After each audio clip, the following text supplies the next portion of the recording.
Silent ആയിരുന്നു. പഠിക്കാൻ ലേശം ഒന്ന് ആയിരുന്നു. അങ്ങനെ വലിയ പഠിപ്പിലേക്ക് ഇൻട്രസ്റ്റ് ഇല്ല. നമുക്ക് ശരിക്കും പറയുകയാണെങ്കിൽ ഒരു ചെറിയൊരു കുട്ടീന്റെ ഒരു ഇതായിരുന്നു. കാരണം വീട്ടിൽ വളർത്തിയത് അങ്ങനെയായിരുന്നു. ഫസ്റ്റത്തെ ആളുമല്ല. അപ്പൊ ഒരു മെച്യൂർഡും കാര്യങ്ങളൊന്നുമില്ല. പക്ഷെ ഇപ്പൊ എന്റെ മോളിപ്പോളെ 2 വർഷം കഴിഞ്ഞു. ഒരുപാട് മാറ്റമുണ്ട്. നല്ല മെച്യൂർഡാണ്. പിന്നെ ഈച്ച് ആൻഡ് എവറി പേഴ്സൺ അവരെല്ലാവരും മീൻസ് ഓള് ഇവിടെ എന്ത് അപ്സെറ്റും എന്ത് മൈൻഡ് ഓഫ് ഒക്കെ മൂഡ് ഓഫ് ഒക്കെ ആണെങ്കിൽ ഇവിടെ ലീവ് എടുക്കണം എന്നുള്ള ആ ഒരു ഇതോട് പറയാൻ പറ്റില്ല. ഇഷ്ടമല്ല ലീവ് എടുക്കണം. ഇവിടെ വന്നാലാണ് ഏറ്റവും കൂടുതൽ ഇവിടെ എൻജോയ് ചെയ്യുന്നത്. വീട്ടില് എല്ലാം അമ്മ തന്നെയാണ്. നമുക്ക് അച്ഛനാണെങ്കിലും എല്ലാവർക്കാണെങ്കിലും ഒരു കാര്യം പൂർത്തീകരിക്കണമെങ്കിൽ അതിന് അമ്മന്റെ കൈ എന്തായാലും വേണം.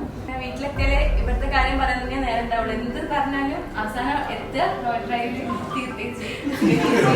എല്ലാവരും